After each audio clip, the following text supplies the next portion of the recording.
വെട്ടിപ്പിടിക്കാനും നേടിയെടുക്കാനും ഒന്നാമതെത്താനും വേണ്ടി ജീവിതത്തിൻ്റെ ഓരോ നിമിഷവും നിർത്താതെ ഓടിക്കൊണ്ടിരിക്കുന്നതിനിടയിൽ നമ്മുടെ മുന്നിലേക്ക് പെട്ടെന്ന് ഏകാന്തതയുടെ കറുത്ത സിഗ്നൽ വീഴുന്നു. അതുവരെ ഉണ്ടായിരുന്ന ഓട്ടങ്ങളെല്ലാം അവസാനിപ്പിച്ച് കിതച്ച് കിതച്ച് നാം തിരിച്ചറിയുന്നു, ആൾക്കൂട്ടവും ആരവവും ഇല്ല, തനിച്ചാണ്. അഥവാ എല്ലാ ആൾക്കൂട്ടവും തനിച്ചാണ്. സമാധിയിലിരിക്കുന്ന പട്ടുനൂൽ പുഴുക്കളെ പോലെയാണ് ഏകാന്തതയുടെയും വിഷാദത്തിൻ്റെയും കൊക്കൂണുകളിലുള്ള ഓരോ മനുഷ്യനും എന്ന് ഈ നോവൽ മെല്ലെ മെല്ലെ താഴ്ന്ന സ്ഥായിയിൽ നമ്മോട് പറയുന്നു. പ്രശസ്ത എഴുത്തുകാരൻ എസ് ഹരീഷിൻ്റെ പട്ടുനൂൽ പുഴു എന്ന നോവൽ ഓരോ ദിവസവും സ്വന്തമാക്കുന്നവരുടെ എണ്ണം കൂടിക്കൂടി വരികയാണ്. മൊബൈൽ ഫോണുകളിൽ നിന്ന്, റീലുകളിൽ നിന്ന് കണ്ണുകളെടുക്കാൻ പോലും കഴിയാതെ വിരലുകൾ കൊണ്ട് ലോകത്തെ തോണ്ടിക്കൊണ്ടിരിക്കുന്നവർ പോലും എത്ര പെട്ടെന്നാണ് ഈ നോവലും വാങ്ങി ഉൾവലിഞ്ഞ് വായനയുടെ സമാധിയിലേക്കോ ധ്യാനത്തിലേക്കോ പോയിക്കൊണ്ടിരിക്കുന്നത്. എന്താണ് പട്ടുനൂൽ പുഴു എന്ന നോവൽ ഒളിപ്പിച്ചു വെച്ചിരിക്കുന്ന അത്ഭുതം? കഥാകൃത്തും തിരക്കഥാകൃത്തും നോവലിസ്റ്റും പട്ടുനൂൽ പുഴുവിൻ്റെ രചയിതാവുമായ ശ്രീ എസ് ഹരീഷ് തന്നെയാണ് നമ്മോടൊപ്പം ഇന്ന് തത്സമയമുള്ളത്. എന്താണ് ഈ പട്ടുനൂൽ പുഴു എന്ന പുസ്തകം ഒളിപ്പിച്ചു വെച്ചിരിക്കുന്ന അത്ഭുതം എന്ന് ചോദിക്കേണ്ടത് അത് എഴുതിയ രചയിതാവിനോടല്ല, മറിച്ച് വായനക്കാരോടാണ് എന്നുള്ളത് നിശ്ചയമായിട്ടും അറിയാം. കാരണം എസ് ഹരീഷിൻ്റെ ഫേസ്ബുക്ക് പേജ് തുറന്നു നോക്കുമ്പോൾ ഈ കഴിഞ്ഞ ദിവസങ്ങളിലുടനീളം ഈ പുസ്തകം വായിച്ചവർ എഴുതി അയച്ചിട്ടുള്ള വലിയ കുറിപ്പുകൾ, സാധാരണഗതിയിൽ ഫേസ്ബുക്കിലൊക്കെ 2-3 വരിയിലുള്ള അഭിനന്ദനങ്ങളും മറ്റും ആണ് പൊതുവെ എന്നിരിക്കെ, അതിൽ നിന്ന് വ്യത്യസ്തമായിട്ട് ലേഖനങ്ങൾക്ക് തുല്യമായ, നിരൂപണങ്ങൾക്ക് തുല്യമായ അത്രമേൽ വലിയ അഭിപ്രായ പ്രകടനങ്ങൾ വരുന്നു. സാധാരണക്കാരായിട്ടുള്ള സ്ത്രീകൾ, ജോലി ചെയ്യുന്നവർ, അവരൊക്കെ അവരാൽ കഴിയുന്ന ഹൃദ്യമായ ഭാഷയിൽ എഴുതി അയക്കുന്ന നിരൂപണങ്ങളൊക്കെ താങ്കളുടെ ഈ ഫേസ്ബുക്കിൽ ഞാൻ കാണുകയുണ്ടായി.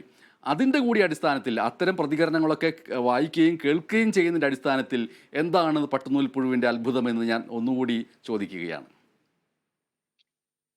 ബലേഷ വളരെ സന്തോഷമുണ്ട് ഇങ്ങനെ കാണാൻ സാധിച്ചതിൽ. നമ്മൾ പഴയ ഒരു സൗഹൃദം നമുക്കിടയിലുണ്ട്. അതുകൊണ്ട് ഇങ്ങനെ കാണാൻ സാധിച്ചതിൽ ഒന്നുകൂടെ സന്തോഷം.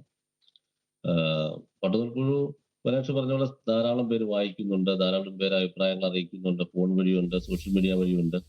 അതൊരു എഴുത്തുകാരൻ എന്നുള്ള രീതിയിൽ എനിക്ക് വളരെ സന്തോഷം തരുന്ന കാര്യമാണ്. കാരണം നമ്മൾ കൂടുതൽ ആൾക്കാരെ വായിക്കണം എന്ന ആഗ്രഹത്തോടു കൂടി തന്നെയാണ് ഞാൻ എഴുതുന്നത്. നല്ല ലിറ്ററേച്ചർ വായിക്കപ്പെടില്ല എന്നൊരു ധാരണ മലയാളത്തിൽ മാറിക്കൊണ്ടിരിക്കുകയാണ്. പുതിയ പുസ്തകങ്ങൾ ധാരാളമായി വായിക്കപ്പെടുന്നുണ്ട്. അതിന്റെ ഭാഗമായിട്ട് തന്നെയാണ് പട്ടുനൂൽ പുഴു വായിക്കപ്പെടുന്നതെന്ന് ഞാൻ കരുതുന്നു. പിന്നെ ഞാൻ ഇതിന്റെ ആമുഖത്തിൽ പറഞ്ഞിട്ടുണ്ട്, ഇത് ഞാൻ ആദ്യം മനസ്സിൽ കരുതിയ നോവലാണ്, എഴുതാൻ വേണ്ടി ആദ്യം മനസ്സിൽ കരുതിയ നോവലാണ്. പക്ഷെ ഇത് എങ്ങനെ എഴുതണം എന്നൊരു ധാരണ എനിക്കില്ലായിരുന്നു. കാരണം വളരെ സാധാരണമായ ഒരു പ്രമേയമാണ്. വളരെ അതിശയോക്തി പറയുന്ന കഥകളോ സംഭവങ്ങളോ ഈ നോവലിലില്ല. നമ്മൾ പലപ്പോഴും മലയാളത്തിൽ ഇറങ്ങുന്ന പല നോവലുകളും വലിയ സംഭവങ്ങള്, വലിയ കാര്യങ്ങള്, വലിയ ചരിത്ര സംഭവങ്ങള്, ഇതൊക്കെ പറയുന്നവരാണ്. ഞാനും അങ്ങനെയൊക്കെ തന്നെയാണ് എഴുതിയിരിക്കുന്നത്. പക്ഷെ ഇങ്ങനൊരു കഥ പറയേണ്ടതുണ്ട് എന്ന് എനിക്ക് തോന്നി. അപ്പോൾ പക്ഷെ ഇതെങ്ങനെ പറയണം എന്നൊരു ധാരണയില്ലായിരുന്നു.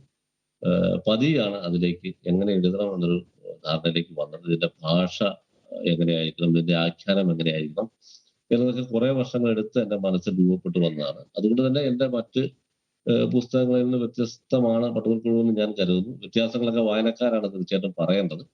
പക്ഷെ എങ്കിലും ഒരു എഴുത്തുകാരൻ എന്നുള്ള നിലയിൽ അത്തരം ഒരു വ്യത്യാസം ഈ ബുക്കിനുണ്ടെന്ന് ഞാൻ കരുതുന്നു. തീർച്ചയായിട്ടും അതാണ് എന്നെ വായിച്ച് ശീലിച്ചവർക്ക് ഇതിൽ നിന്ന് ലഭിക്കാവുന്ന ഒരു അത്ഭുത ഘടകം എന്ന് ഞാൻ കരുതുന്നു. ഖലീൽ ജിബ്രാന്റെ ചില വരികൾ എൻ്റെ മനസ്സിലേക്ക് പെട്ടെന്ന് വരികയാണ്. അദ്ദേഹം പറയുന്നുണ്ട്, നിങ്ങൾ ഒരു വീട് നിർമ്മിക്കാൻ ഉദ്ദേശിക്കുന്നുണ്ടെങ്കിൽ വലിയ വിപുലമായ ഇഷ്ടംപോലെ മുറികളുള്ള ഒരു വീട് വെച്ചോളൂ. പക്ഷേ ആ വീട് വെക്കുന്നതിന് മുൻപ് അതിർത്തികളില്ലാത്ത ഒരു സ്ഥലത്ത് നിങ്ങൾക്ക് മാത്രമായിട്ടുള്ള ഒരു വള്ളിക്കുടിൽ ഉണ്ടാക്കുക ആദ്യം എന്ന് പറയുന്നുണ്ട്. ആ വള്ളിക്കുടൽ എന്ന് പറയുന്നത് വാസ്തവത്തിൽ ഈ പട്ടുനൂൽ പുഴുവിനെ പോലെ നമ്മൾക്ക്, വ്യക്തിക്ക്, അവനവന്, അവളവൾക്ക് ഒറ്റയ്ക്ക് തന്നിലേക്ക് ഒതുങ്ങാനും അതിലൂടെ തന്നിലേക്ക് വികസിക്കാനുമുള്ള ഒരു സാധ്യതയുടെ ഇടം എന്നുള്ള നിലയ്ക്കാണ്. ആ അർത്ഥത്തിൽ ഈ ഒരു പുസ്തകം വാങ്ങിക്കുന്ന നിമിഷം മുതൽ ആ വ്യക്തി, ആത്മാർത്ഥമായിട്ട് ഈ പുസ്തകം വാങ്ങുന്ന നിമിഷം മുതൽ ആ വ്യക്തി ഒരു കൊക്കൂണിലേക്ക് അകപ്പെടേണ്ടതുണ്ട് എന്നുള്ള ഒരു ചിന്ത ഇത് എഴുതുന്ന വേളയിൽ മനസ്സിലുണ്ടായിരുന്നോ?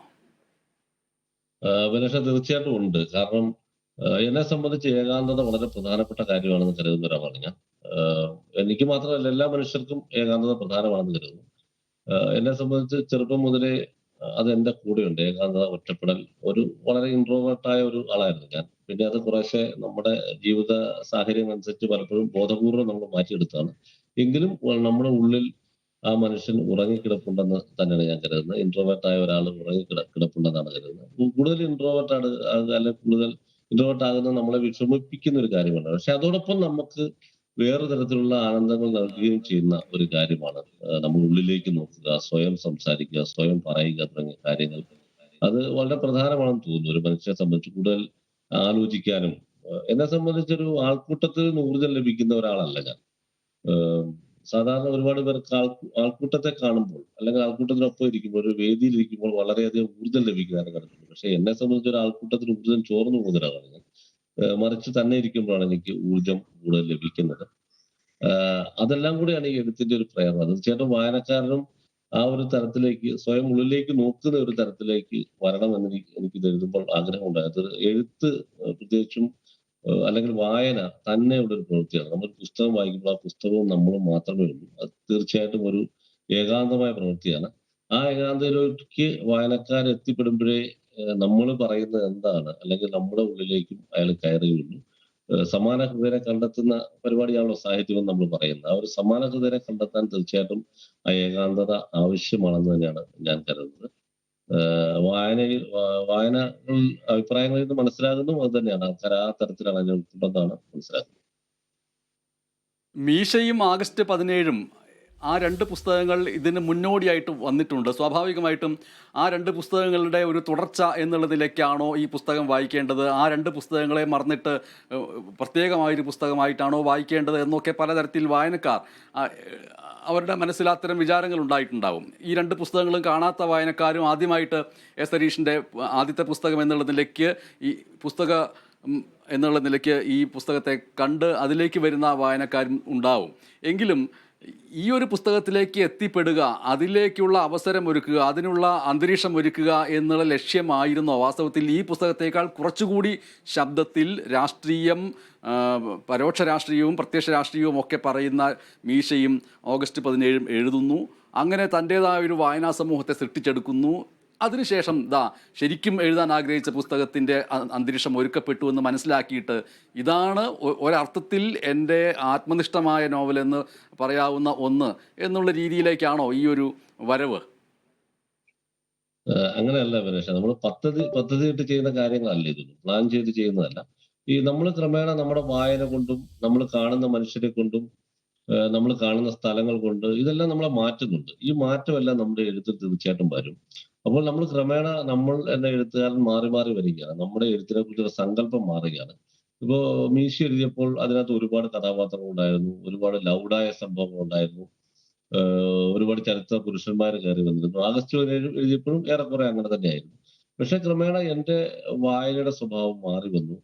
കുറച്ചുകൂടെ ഉള്ളിലേക്ക് നോക്കണമെന്ന് എനിക്ക് തോന്നി. അത് വായനക്കാരന് തീർച്ചയായിട്ടും കാണേണ്ടത് ഒരു എഴുത്തുകാരന്റെ ഒരു പരിവർത്തനം എന്നുള്ള രീതിയിലാണെന്ന് എനിക്ക് തോന്നുന്നു.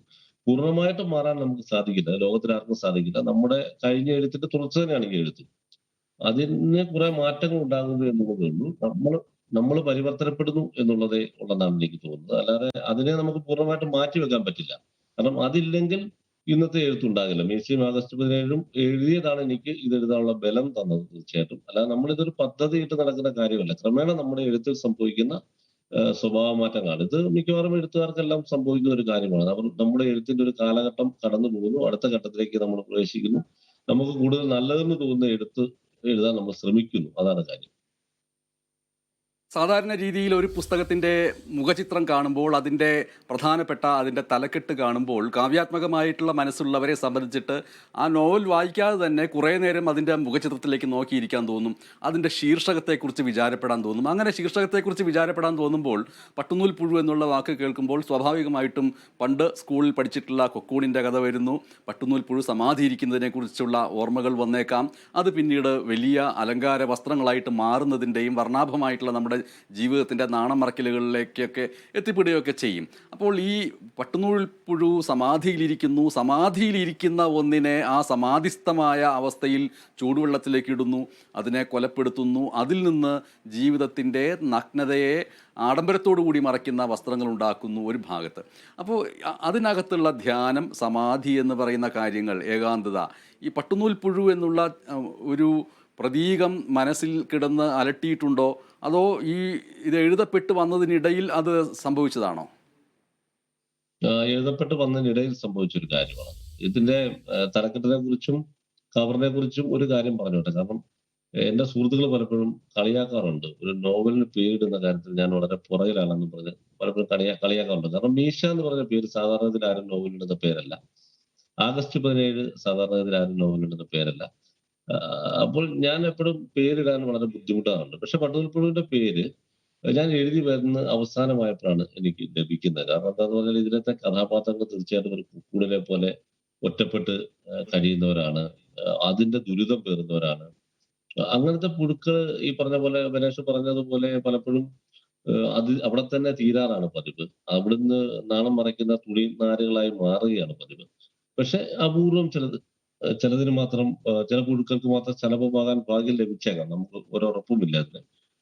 അതെല്ലാം ആയിരുന്നു ഈ ഇതെഴുതുമ്പോഴുള്ള ഈ പേരിടുമ്പോഴുള്ള എന്റെ മനസ്സിൽ. പിന്നെ കവറിനെ കുറിച്ച് ഒരു കാര്യം പറഞ്ഞോട്ടെ. എനിക്ക് എന്റെ പുസ്തകങ്ങളിൽ വളരെ ഇഷ്ടപ്പെട്ട ഒരു കവറാണിത്.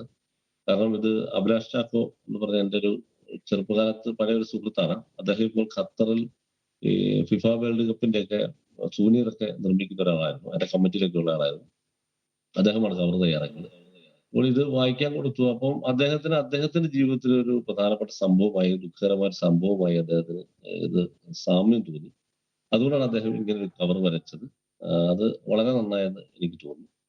അങ്ങനെ കവറും പേരും എല്ലാം അപൂർവമായിട്ട് എന്റെ ഇഷ്ടത്തിന് യോജിച്ച് കിട്ടി ഇക്കാര്യത്തിൽ എന്ന് തന്നെയാണ് ഞാൻ കരുതുന്നത്.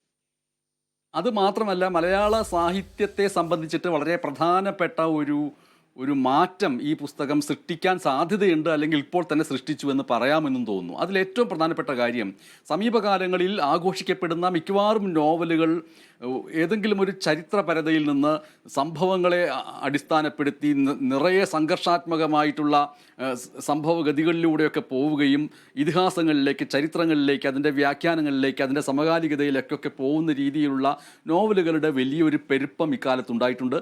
ആ പെരുപ്പം എന്ന് പറയുന്നത് ഉൾക്കനമുള്ള പെരുപ്പം തന്നെയാണ്. അപ്പോൾ അത്തരത്തിലുള്ള നോവലുകളാണ് ഇവിടെ വിജയിക്കാൻ സാധ്യതയുള്ളത് എന്നുള്ള ഒരു ചിന്ത വരുന്നു. അതേസമയത്ത് വായനാ സമൂഹം വലിയ പ്രബലമാവുന്നു. ഫിക്ഷൻ വായിക്കുന്നവരുടെ എണ്ണം വലിയ രീതിയിൽ കൂടുകയും ചെയ്യുന്നു. അതിനിടയിലാണ് ഇത്തരത്തിൽ വലിയ സംഘർഷാത്മകമായ സംഭവങ്ങളോ ചരിത്രത്തിലേക്കുള്ള പോക്കുവരവുകളോ ഒന്നുമില്ലാതെ ഏകാന്തതയെക്കുറിച്ച് മന്ദസ്ഥായിയിലുള്ളൊരു ആഖ്യാനത്തിലൂടെ വളരെ പതിഞ്ഞ താളത്തിൽ പോകുന്ന ഒരു നോവൽ ആകാംക്ഷയോടുകൂടിയും ആവേശത്തോടു കൂടിയും വാങ്ങിക്കുന്ന ഒരു വായനാ സമൂഹത്തോട് ഉള്ള പ്രതീക്ഷ എന്താണ് എസ് ഹരീഷിന്? അത് നമ്മുടെ സാഹിത്യത്തിൽ തീർച്ചയായിട്ടും വൈവിധ്യം വേണമെന്നുള്ള അഭിപ്രായക്കാരാണ് ഞാൻ. അതിനകത്ത് ചരിത്ര നോവല് വേണം, ജനപ്രിയ നോവല് വേണം, ഡിറ്റക്റ്റീവ് നോവലുകൾ വേണം. എല്ലാത്തരം നോവലുകളും എല്ലാത്തരം എഴുത്തും ഉണ്ടെങ്കിലേ സാഹിത്യം നിലനിൽക്കുകയുള്ളൂ. പലതരം വായനക്കാര് ഉണ്ട്. അവർക്ക് ഇഷ്ടമുള്ള പുസ്തകങ്ങൾ പലതരത്തിലുള്ളതാണ്. ഗൗരവമുള്ളതും അല്ലാത്തതുമായ പുസ്തകങ്ങൾ ആണ് ഉള്ളത്.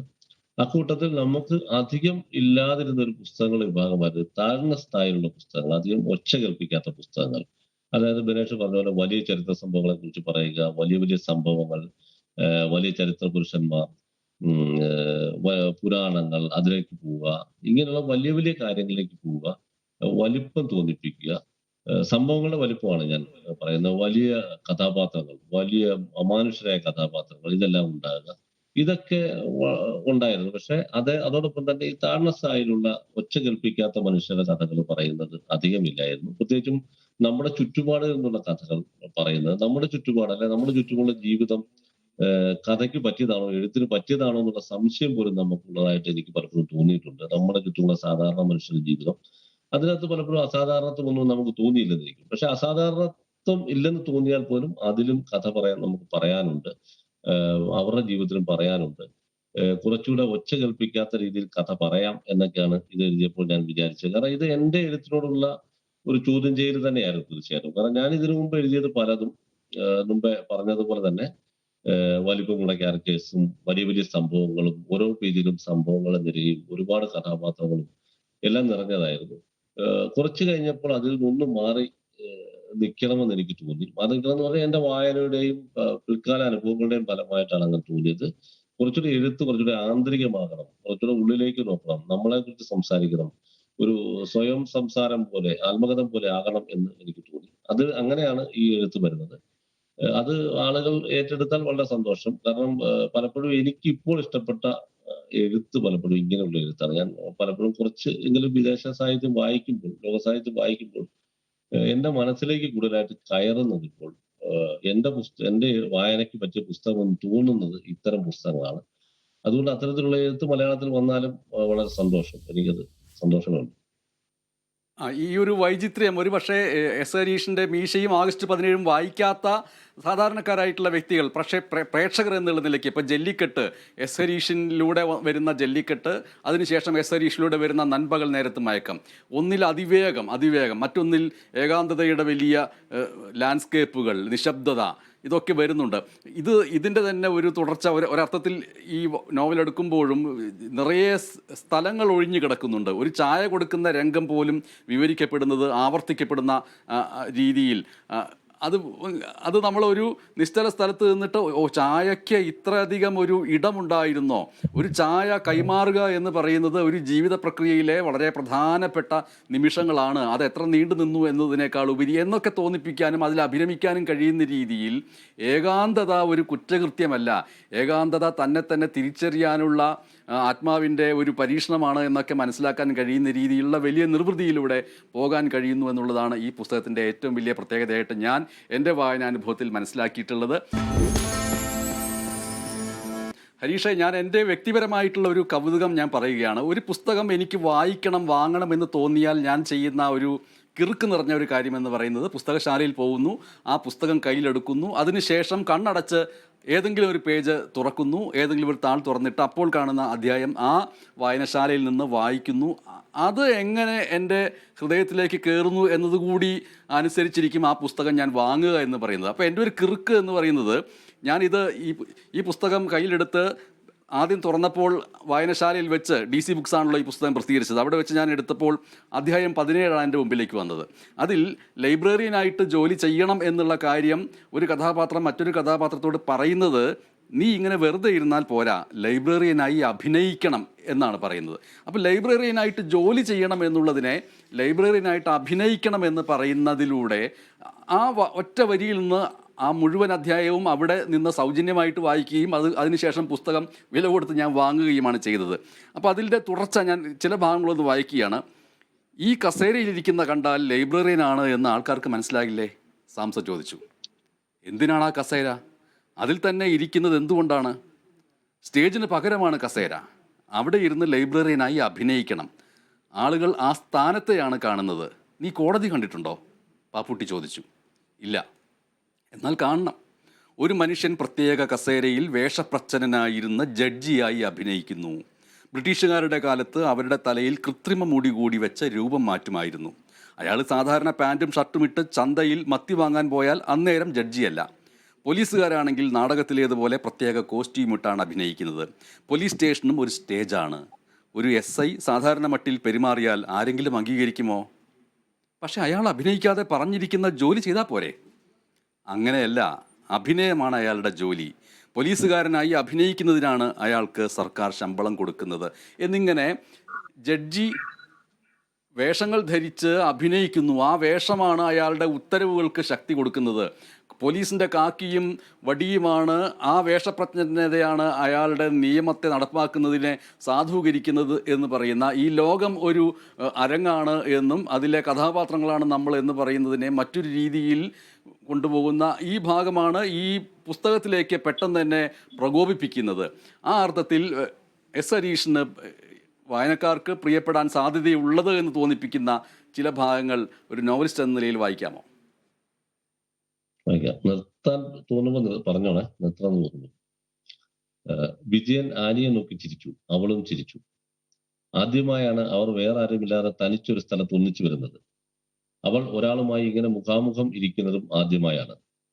വീട്ടിൽ ഊണുമേശയില്ലാത്തത് കൊണ്ട് ഭക്ഷണ സമയത്തും അങ്ങനെ ഇരിക്കേണ്ടി വന്നിട്ടില്ല. ആനിയും അമ്മയും അനിയത്തിയും അടുക്കളയിൽ നിലത്തിരിക്കും. അപ്പനും അനിയനും ഇറയത്തെ മേശപ്പുറത്ത് വെച്ച് തിണ്ണയിൽ താഴേക്ക് കാലിട്ടിരുന്നു ആഹാരം കഴിക്കും. മേശയും കമിഴ്ത്തി വെച്ച ചില്ലു ഗ്ലാസുകളും ആനി നോക്കി. ഒരു ജഗ്ഗിൽ വെള്ളവുമുണ്ട്. ഇതിൽ കൂടുതൽ വൃത്തിയുള്ള സ്ഥലം ലോകത്തുണ്ടാകില്ലെന്ന് അവൾക്ക് തോന്നി. മേശപ്പുറം മൈക്ക് ഒട്ടിച്ചതാണ്. സാധാരണയിലും അല്പം ഉയരക്കൂടുതലുള്ള കസേരകൾ, കറങ്ങുന്ന വോൾ ഫാൻ. അത് ഒരു മിനിറ്റിൽ പലതവണ രണ്ടുപേരെയും മാറി മാറി വീശി. അതിനിടെ അവരുടെ മധ്യത്തിൽ അല്പനേരം നിശ്ചലമായി നിന്നു. മുറിയിൽ എന്തോ ചെറിയ സുഗന്ധം പോലെ ആനിക്ക് തോന്നി. അവൾക്ക് ഇഷ്ടമുള്ള ചില മണങ്ങളുണ്ട്. നാരങ്ങയുടേത്, മെഴുകുതിരിയുടേത്, ചിലതരം പൂക്കളുടേത്. എന്നാൽ ഇത് അതൊന്നും ആയിരുന്നില്ല. നല്ല ഒരു മണം, ആനി പറഞ്ഞു. അതെ, നല്ല രസമുണ്ട്.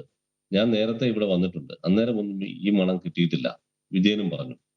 ആ മുറിയുടെ ഭിത്തിയുടെ നിറം ഇളം നീലയായിരുന്നെന്ന് ആശുപത്രിയിലെ കട്ടിലിൽ കിടന്ന് ആനി ഓർത്തു. ഭിത്തിയിൽ പ്രകൃതി ഭംഗിയുള്ള ഒരു സ്ഥലത്തിന്റെ ചിത്രം ഒട്ടിച്ചിരുന്നു. മഞ്ഞുള്ള മലകളുടെയും അഗ്രം കുറിപ്പിച്ച മരങ്ങളുടെയും ദൃശ്യം. മങ്ങിയ നീളുകളും വെളിച്ചവും അതിൽ ഒന്നിച്ചു വരുന്നു.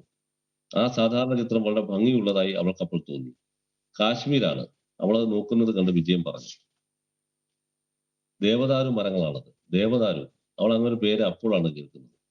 അതെ, ആ ഭാഗത്തുള്ള മരങ്ങളാണ്. ഇലകൾക്ക് ഒരു പ്രത്യേക മണമുണ്ട്. ഇനി അതിന്റെ വാസനയാണോ ഇവിടെ ഉള്ളത്? വിജയൻ ഇത്തിരി ഉച്ചത്തിൽ ചിരിച്ചു. അയാൾക്ക് ആ തമാശ ഇഷ്ടപ്പെട്ടു. ആനി പോയിട്ടുണ്ടോ? അല്ല, അവിടെ പോയിട്ടുണ്ടോ? ആനി ചോദിച്ചു. എവിടെ? കാശ്മീരിൽ.